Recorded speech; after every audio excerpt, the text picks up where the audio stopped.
আবিরের স্প্যারো লেখনীতে সালমা চৌধুরী পর্ব ১২।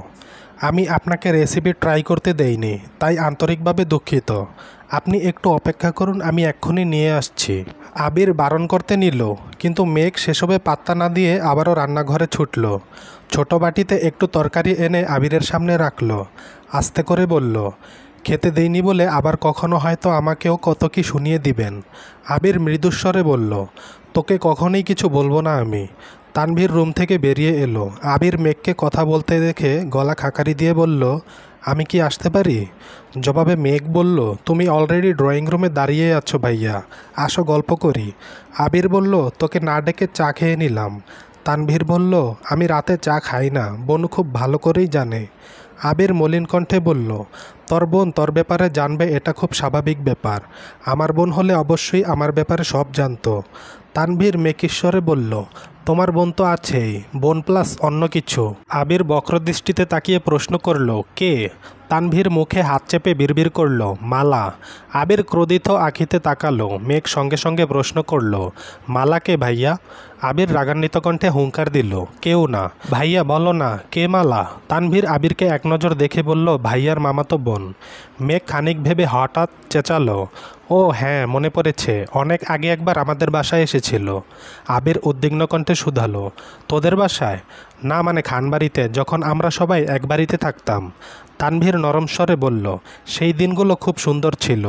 মেঘও বলল, আমরা চাইলে আবার এক হতে পারি। আবির তানভীর দুজনে একসঙ্গে বলে উঠল, কিভাবে?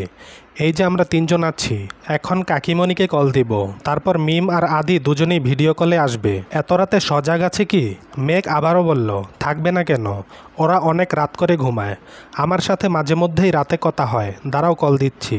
মেঘ ফোন আনতে রুমে চলে গেল। ফোন এনে সঙ্গে সঙ্গে কল করলো। কাকিমণির সাথে একটু আধটু কথা বলে মিম আর আদির সাথে কথা বলতে লাগলো।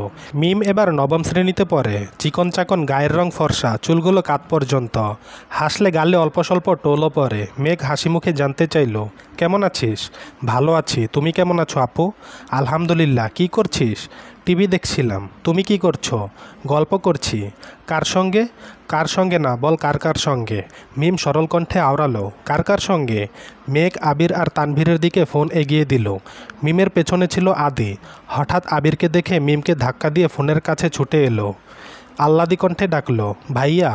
আবির হাসলো, শান্ত কণ্ঠে জানতে চাইল, কেমন আছিস ভাই? খুব ভালো। তুমি আমাদের বাসায় আসবে কবে? কোথায়, সিলেটে? হ্যাঁ। মিমও সঙ্গে বলল, ভাইয়া তোমরা আসো না, এখানে অনেক সুন্দর সুন্দর জায়গা আছে। তানভীর পাশ থেকে বলল, কই মিম, তুই তো আমাকে কোনোদিন দাওয়াত দিলি না। মিম ঠান্ডা কণ্ঠে বলল, তোমাকেও কতবার বলেছি, তুমি একবারও দেখতে আসোনি। আব্বুর মুখে শুনেছি তুমি বন্ধুদের সাথে ঘুরতে এসেছিলে। আব্বুর সাথে নাকি তোমার দেখাও হয়েছিল, কিন্তু তুমি আমাদের বাসায় আসোনি, তাই তোমাকে আর বলিনি। তখন সময় পাইনি রে, সত্যি বলছি। বন্ধুদের সাথে গিয়েছিলাম, ওদের রেখে একা কিভাবে যাই বল? আচ্ছা সরি। আবির বলল, আমরা আসবো না, এবার পার্মানেন্টলি তোদের নিয়ে আসার ব্যবস্থা করব। আদি চিৎকার করলো, কিভাবে? ঈদে বাড়ি আসবি না? ব্যাগ গোছা। আদি ছুটে গেল। নিজের স্কুল ব্যাগ নিয়ে এসে আবিরকে দেখিয়ে বলল, এই যে দেখো, এখনই গুছিয়ে ফেলেছি। আচ্ছা। মিম শীতল কণ্ঠে বলল, তোমরা সবাই একসঙ্গে গল্প করছ, অথচ আমি আর আদি কত দূরে, ভালোই লাগছে না। মেঘ বলল, মন খারাপ করছিস কেন? আর তো কয়েকটা দিন, খুব তাড়াতাড়ি দেখা হবে আমাদের। প্রায় 15 থেকে 20 মিনিট মিম আর আদের সঙ্গে কথাবার্তা বলে ফোন রাখলো। আচমকা তানভীর ডাকলো, বনু। বলো। তোর বান্ধবীর সাথে কথা হয়েছে? বন্যার সাথে? হ্যাঁ। না, কেন? তানভীর বলল, তোর বান্ধবী আমাকে কল দিয়েছিল। মেঘ ভ্রু কুঁচকে প্রশ্ন করলো, কিছু বলেছে? তোর কথা জিজ্ঞেস করলো, বাসায় এসেছিস কি না। তারপর জিজ্ঞেস করায় বলল, ওর বোনের বিয়ে নাকি ভেঙে গেছে। মেঘ চাপা নিঃশ্বাস ছেড়ে বলতে লাগলো, বৃষ্টি আপু খুব ভালো, যেমন ভদ্র তেমনই শান্ত। বন্যাকে দেখো না, একদম ওর মতো। বন্যার তো রাগ আছে, বৃষ্টি আপুর রাগও কম। সারাদিন বকবক করলে একটা ধমকও দিবে না কখনো। পড়াশোনাও খুব ভালো, কিন্তু আপুর ভাগ্যটা মন্দ, এত চেষ্টা করেও চাকরি হচ্ছে না। এদিকে আঙ্কেল একবার স্ট্রোক করেছেন, এমতাবস্থায় উনি চাচ্ছেন বৃষ্টি আপুর বিয়েটা দিয়ে দিতে। মধ্যবিত্ত পরিবার ওদের, আঙ্কেল ছাড়া কেউ নেই। হৃদ এখনও কত ছোট, সব মিলিয়ে আঙ্কেল খুব টেনশনে আছেন। এদিকে যারা আপুকে দেখতে এসেছিল আসার আগে বলেছে তাদের কিছুই লাগবে না, শুধু মেয়ে ভদ্র, দেখতে শুনতে ভালো হলেই হবে। কিন্তু আসার পর শুরু হয়েছে যত ঝামেলা। মেয়ের হাইট কম, দেখতে দুধে আলতা রং নেই, মেয়ের চাকরি নেই, বাবার অঢেল টাকা পয়সা নেই। তাদের ছেলের সাথে এই মেয়ে কীভাবে যাবে? তাদের ছেলে পড়ার মতো সুন্দর, সেই ছেলের পাশে পরি ছাড়া কাউকে মানাবে না। তারপরও যদি ঢাকা শহরে একটা ফ্ল্যাট, ছেলেকে প্রাইভেট কার, মেয়ের ঘর সাজানোর জন্য যাবতীয় জিনিস দিতে রাজি হন, তাহলে তারা ভেবে দেখতে পারেন। তানভীর আবির দুজনের দাঁত কিরমির করছে। আবির গুরুগম্ভীর কণ্ঠে বলল, ওই ছেলের ঠিকানা থাকলে দিস, দেখা করে দেখি কোথাকার রাজপুত্র সে, আর কোন দেশের রানী পাওয়ার যোগ্য। তানভীরও সহসা বলে উঠল, কী লেভেলের নিকৃষ্ট মন মানসিকতার মানুষ হলে এমনভাবে কথা বলতে পারে?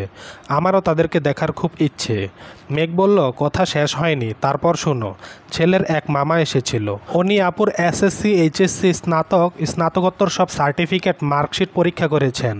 এমনভাবে যাচাই বাছাই করতেছেন মনে হচ্ছিল উনি চাকরির ইন্টারভিউ নিচ্ছেন।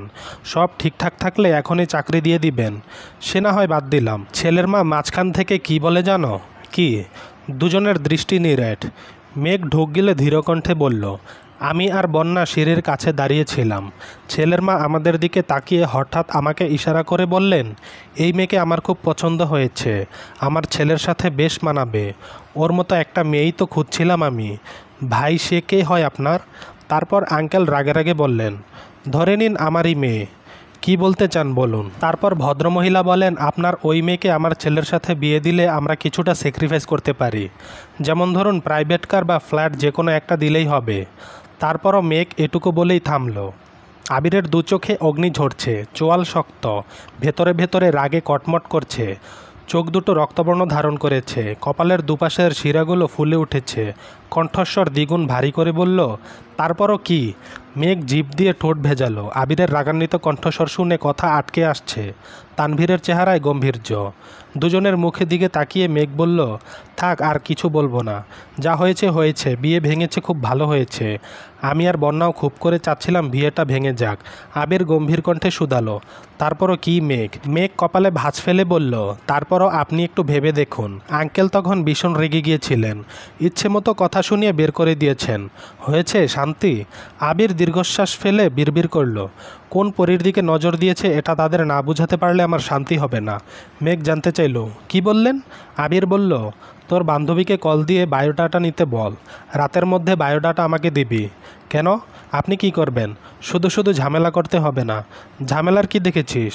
ওই কুলাঙ্গারের সাহস দেখব না আমি? ওর কলিজা কত বড় দেখতে হবে তো। তানভীর আবিরের হাত চেপে নরম স্বরে বলল, ভাইয়া তুমি একটু শান্ত হও। তুই আমাকে শান্ত হতে বলছিস?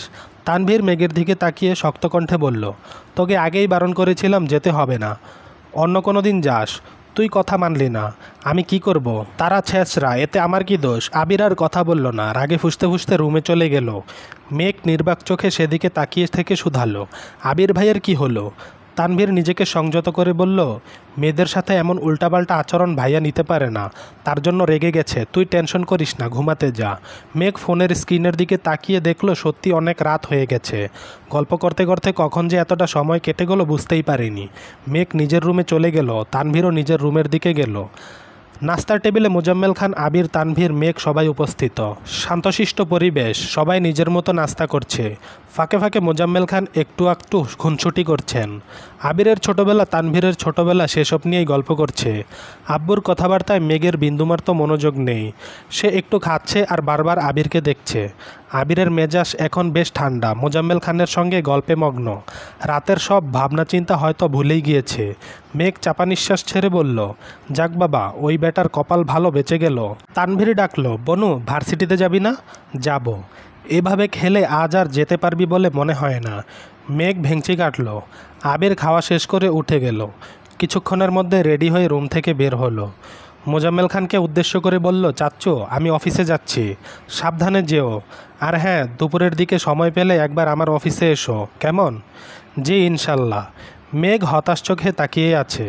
খুব আশা নিয়ে ভেবেছিল আজ আবিরের বাইকে করে ভার্সিটিতে যাবে, কিন্তু তা আর হলো না। মেঘ খানিক বাদে রেডি হয়ে বের হলো। প্রতিদিনের মতো রিক্সা নিয়ে ভার্সিটির উদ্দেশ্যে রওনা হলো। কিছু দূর যেতেই দেখলো আবির আর রাকিব দাঁড়িয়ে আছে। মেঘ রিক্সা নিয়ে দুবার ডেকেছে, কিন্তু আবির শুনতে পায়নি। মেঘ ক্লাসরুমে চুপচাপ বসে আছে। কিছুক্ষণ পর মিষ্টি এলো। মেঘের পাশে বসে মধুর কণ্ঠে ডাকলো, আপু আপনি কি মাহাদিবা খান মেঘ? মেঘ আর চোখে তাকিয়ে প্রশ্ন করলো, কি সমস্যা? আপনিই আমার সমস্যা। আপনার কথা ভাবতে ভাবতে আমি আমার বই খাতা ছিঁড়ে ফেলেছি। আপনাকে নিয়ে স্বপ্ন দেখতে দেখতে চোখে এখন ঝাপসা দেখছি। আপনার কথা শুনতে শুনতে এখন কানে উল্টাপাল্টা শুনছি। মেঘ তপ্তস্বরে বলল, কী সব বাজে বকছিস? পাগল হয়েছিস? পাগল আমি হইনি, তুই পাগল হয়েছিস। এত রোমান্টিক সিচুয়েশনে টানা 4 দিন ভার্সিটিতে এলি না। বন্যাও আসেনি 2 দিন ধরে। এদিকে মিনহাজ তামিম নেটওয়ার্কের বাইরে চলে গেছে, ওদের ফোন পর্যন্ত বন্ধ। আমি আর সাদিয়া অসহায়ের মতো ঘুরতে থাকি। মানে ওই দিন কী হলো কিছুই বুঝলাম না। মেঘ মৃদুস্বরে বলল, ওই দিনের কথা আমি ভুলে গিয়েছি। তুই ভুলে গেলেও আমরা ভুলতে পারিনি। গতকাল লিমন ভাইয়াকে দেখেছি, কি কিউট দেখতে। যত দেখছিলাম ততই আফসোস লাগছিল। লিমন ভাইয়া তোকে ভাবি না ডেকে জান বললে বোধহয় বেশি ভালো হইতো, তাই না? একদমই না, লিমন ভাইয়া এতটাও কিউট না। আমি 2 দিন যাবৎ যাকে দেখছি তার তুলনায় লিমন ভাইয়া কিচ্ছু না। ফর্সা হলেই যদি সুন্দর হতো তাহলে মানুষ ভেড়ার প্রেমে পড়তো। তোকে যদি কেউ বলে তুই ভেড়ার মতো সুন্দর, তখন তোর কেমন লাগবে? মিষ্টি উত্তেজিত কণ্ঠে শুধালো, কাকে দেখছিস তুই? মেঘ থেমে থেমে বলল, তোকে কেন বলবো? আছে কেউ একজন। মিষ্টি হেসে বলল, ঠিক আছে, তবে লিমন ভাইয়ার সাথে আমার লাইন করে দে। আশ্চর্য, আমি কি প্রেমের মিস্ত্রি নাকি? বান্ধবীর জন্য মিস্ত্রি হতে ক্ষতি কি? তোকে লিমন ভাইয়া চিনে, এত সুন্দর করে কথা বলল সেদিন। আমার না ওনাকে খুব ভাল লাগে। দে না কিছু করে। আমার ভাই আমাকে মেরেই ফেলবে। কেন? আমার সোজা কথা, আমি এসব কিছু পারবো না। তুই ক্যান ক্যান করে আমার মাথা খাস না। মিষ্টি মলিন কণ্ঠে বলল, আজ আমার জায়গায় বন্যা হলে ঠিকই ছুটে যেতিস। আমরা তোর বেস্ট ফ্রেন্ড না, তার জন্য গুরুত্বই দিচ্ছিস না। তোর যা ইচ্ছে তা ভাবতে পারিস, আমার কোনো সমস্যা নেই। বন্যা ক্লাসে ঢুকে মেঘের পাশে বসলো। মেঘ বন্যার দিকে তাকিয়েই প্রশ্ন করল, কি হলো তোর? কিছু না। মন খারাপ? কিছুটা। মেঘ মুচকি হেসে বলল, আমাকে শেয়ার করলে একটা চকলেট দিব তোকে। চকলেট লাগবে না আমার। তাহলে কি লাগবে? বন্যা বিমর্ষ কণ্ঠে বলল, ছেলে দেখ, বিয়ে করব। মানে? মানেটানে কিছু না। 18 বছরের উপরে হয়ে গেছে, জাতীয় পরিচয়পত্রও হাতে পেয়ে গেছি, তাই আপাতত বিয়ে করাটা জরুরি মনে করছি। মেঘ চোখ পিটপিট করে তাকিয়ে মৃদুস্বরে বলল, আপুর বিয়ের আগেই তুই বিয়ে করে নিবি? হ্যাঁ, আপুর পড়াশোনা শেষ, ক্রমাগত চাকরির পরীক্ষা দিচ্ছে। আজ না হয় কাল ইনশাল্লাহ চাকরি হয়ে যাবে। তখন এসব 3rd ক্লাস ছেলেরাই আমার আপুকে মাথায় তুলে নাচবে। কিন্তু আমার এতদূর ধৈর্য নেই। সবেমাত্র 1ম বর্ষ। কবে স্নাতক শেষ করব, চাকরির প্রস্তুতি নিব, চাকরি হবে কিনা তার কোনো ঠিক ঠিকানা নেই। আমি আমার আব্বুকে হতাশ করতে চাই না। তার থেকে ভালো হয় আমি একটা ছেলে দেখে বিয়ে করে নিব, তারপর পড়াশোনা ছেড়ে হাঁড়ি পাতিল মাজব। মেঘ মেকিশ্বরে বলল, মোকলেস দুলাভাই থাকতে অন্য ছেলে খুঁজতে হয় কেন? আজই বিয়ের কথা পাকা করে ফেলবো, একদম চিন্তা করিস না। বন্যা চোখ রাঙিয়ে বলল, সবসময় ফাজলামও ভালো লাগে না মেঘ। মেঘ এবার সিরিয়াস হলো, শান্ত কণ্ঠে বলতে লাগলো, তোরা আঙ্কেলের গর্ভ। আঙ্কেল তোদের জন্য কখনো নিরাশ হবে না ইনশাল্লাহ। আর তুই যদি মুখ ফসকেও আঙ্কেলের সামনে নিজের বিয়ের টপিক তুলিস, তাহলে আঙ্কেলের দ্বিতীয় স্ট্রোকের কারণটা একমাত্র তুই হবি। কথাটা মাথায় রাখিস। বন্যা শীতল কণ্ঠে বলল, আমি এখন কি করব? মনোযোগ দিয়ে পড়াশোনা কর। আর যদি কখনো মনে হয় তোদের বাসায় প্রবলেম হচ্ছে, তাহলে নির্দ্বিধায় আমাদের বাসায় চলে আসবি। আমাদের বাসার সবাই তোকে খুব ভালোবাসে। বন্যা মৃদু হেসে বলল, আঙ্কেল আন্টি সমস্যা নেই, কিন্তু তোর ভাই যে মানুষ, আমি নেই বাবা। মেঘ মুখ ফুলিয়ে শ্বাস ছেড়ে বলতে লাগলো, সত্যি বলতে তুই ভাইয়ার সিরিয়াসনেসটা বুঝতেই পারিস না। গতকাল রাতে বৃষ্টি আপুর বিয়ের বিষয় নিয়ে কথা হচ্ছিল, তুই হয়তো কিছু বলেছিস। তারপর আমি যখন বিস্তারিত ঘটনা বললাম, ভাইয়া তো রেগে আগুন। কি করবে না করবে বুঝে উঠতে পারছে না। ভাইয়া তো যেমন তেমন, আরেকজন যে ছিল ওনার কথা কি বলবো। হাবভাব এমন যেন রাতেই ওই লোককে গুম করে ফেলবে। কে আছে আছে বলবো না। ক্লাসে স্যার আসায় দুজনের আলাপচারিতার সমাপ্তি ঘটল। ক্লাস চলাকালীন হঠাৎ মিনহাজ আর তামিম এসে দরজায় দাঁড়ালো। স্যারের সঙ্গে সঙ্গে মেঘরাও অবাক চোখে তাকিয়ে আছে। মিনহাজের ফর্সা আদল ভীষণ মনমরা লাগছে, চনমনে ভাবভঙ্গি কিছুই আর নেই। তামিমও বেশ শান্ত, মাথা নিচু করে রুমে ঢুকলো। পেছন দিকে একটা সিটে গিয়ে বসলো। মেঘ, বন্যা, মিষ্টি তিনজনেই ঘাড় ঘুরিয়ে ঘুরিয়ে ওদের দেখছে। আজ পর্যন্ত এমন কখনো হয়নি মিনহাজরা মেঘদের সাথে কথা না বলে ক্লাসে ঢুকেছে। মেঘেদের সাথে দুষ্টামি করার কারণে প্রায় সময় স্যারদের বকাও খায়, তারপরে কখনো এতটা চুপচাপ থাকেনি। টানা 3টা ক্লাস শেষ করে বের হলো সবাই। মেঘ, বন্যা, মিষ্টি ক্যাম্পাসে দাঁড়িয়ে আছে। মিনহাজরা বের হতেই মিষ্টি ডাকলো, এই এদিকে আয়। মিনহাজরা এগিয়ে এলো। বন্যা জিজ্ঞেস করলো, কি হয়েছে তোদের, এত মনমরা কেন? তেমন কিছু না, শরীরটা একটু খারাপ। মেঘ জিজ্ঞেস করলো, আমাদের সাথে রাগ করেছিস নাকি? তামিম বলল, রাগটাক কিছুই না, তোকে ভাবি ডাকতে মিনহাজের বুকে ব্যথা করছে। মেঘ হতবিম্বল বিজ্ঞানের ন্যায় তাকিয়ে প্রশ্ন করল, তোরা আমাকে ভাবি ডাকবি কেন? তামিম ছোট করে বলল, আদেশ। কার? তোর জামাইয়ের। মেঘ বিরক্তির স্বরে বলল, আমার কোনো জামাই নেই, আমি সিঙ্গেল। মিনহাজ আশাহত কণ্ঠে বলল, এই কথাটা আর মুখেও আনিস না। তুই নিজেকে সিঙ্গেল দাবি করলেও কেউ একজন তোকে নিজের বউ দাবি করে। এটা শুধু মুখের কথা না, তার কনফিডেন্স লেভেল এতটাই হাই, সে তোকে বউ বানিয়েই ছাড়বে।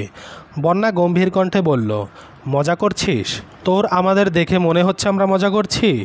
শহরে এসে নতুন নতুন পাখনা গজিয়েছিল। ভেবেছিলাম ঢাকা শহরের মেয়ে পটিয়ে প্রেমের জালে ফাঁসিয়ে একসময় বিয়ে করে নিব। বন্ধু, প্রেম, ভালোবাসা সবশেষে একটা সংসার হবে আমার। কিন্তু ভাবিনি শহরের মেয়েদের দিকে তাকালে এতটা হিংস্রতা সহ্য করতে হয়। তাহলে হয়তো কোনো দিন তোদের দিকে তাকিয়েও দেখতাম না। মেঘ গুরুতর কণ্ঠে প্রশ্ন করল, তোদের সাথে কিছু করেছে? তামিম বলল, আরে না, কি করবে? 3 বেলা বিরিয়ানি, কাচ্চি, তেহারি, খিচুড়ি এইসব খাইয়েছেন, সেটাও হয়েছে এই হারামির দোষে। আমাদের জিজ্ঞেস করা হয়েছে, মেঘ তোমার কি হয়? আমি বলেছি বন্ধু। এই হারামি বলে মেঘ আমার ভালোবাসা, আমি মেঘকে ভালোবাসি। চলবে। গল্পটা কেমন হয়েছে লাইক ও কমেন্ট করে মতামত জানাতে ভুলবেন না। চ্যানেলটি সাবস্ক্রাইব করে পাশে থাকবেন। ধন্যবাদ।